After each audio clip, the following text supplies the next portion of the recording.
కొందరి ఆలోచనలు శృత్యమించుతూ ఉంటాయి. ఒక్కోసారి వెకటిస్తాయి కూడా. ఏదో ఊహించి చేస్తే దాని ఫలితం మరోలా వస్తుంటుంది కూడా. ఇప్పుడు మంత్రి అంబటి రాంబాబు ఇటువంటి ప్రయత్నం చేసి ప్రజల్లో నవ్వులు పాలయ్యారు. తాను మాత్రమే కాదు, పార్టీని పార్టీ అధినేతలు సైతం వీధిన పడేలా చేశారు. అందరూ నవ్వుకునేలా చేశారు. దీంతో వైసీపీ శ్రేణులే అంబటి రాంబాబు తీరుపై అసహనం వ్యక్తం చేస్తున్నాయి.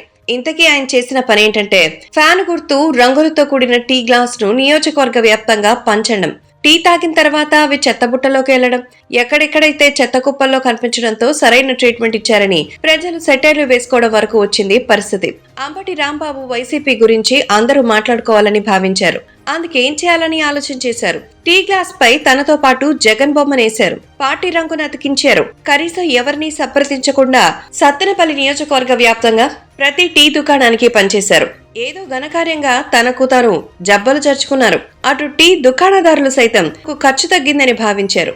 అంబటి ఇలా పంపగానే ఆ గ్లాసులను వాడేశారు, చెత్తబుట్టలో పడేశారు. దీంతో సత్తెనపల్లి వ్యాప్తంగా ఎక్కడ చూసినా ఈ టీ గ్లాసులు కనిపిస్తున్నాయి. చెత్తలో కనిపించడంతో వైసీపీ అభిమానులు దీనిని అవమానంగా భావిస్తున్నారు. ఎన్నికల షెడ్యూల్ రాకమునిపే అంబటి రాంబాబు ఓవర్ యాక్షన్ అంతా ఇంత కాదు. ఎన్నికల ప్రచారం ప్రారంభించారు. ప్రచారంలో భాగంగా ఇస్త్రీ చేశారు, దోశలేశారు, టిఫిన్ వడ్డిస్తున్నారు. కాగా ఇలా ఒకటేంటి, ఎన్నో రకాలుగా ప్రయోగాలు చేస్తున్నారు. ప్రజలు కూడా భారంగానే ఆయన భరిస్తున్నారు. అయితే ఈ టీ గ్లాస్ ఆలోచన మాత్రం అంబటికి రావడం ఆశ్చర్యం వేస్తోంది. వాస్తవానికి తదుపరి పరిణామాలు ఊహించలేకపోయారు అంబటి రాంబాబు.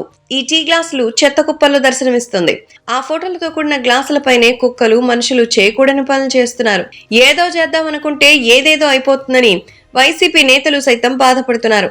ఇది చాలదన్నట్టు ఎన్నికల కోడ్ను అతిక్రమించి టీ గ్లాసులను పంచడంపై టీడీపీ సీరియస్ గా ఉంది. ఈసీకి ఫిర్యాదు చేసేందుకు సిద్ధపడుతోంది.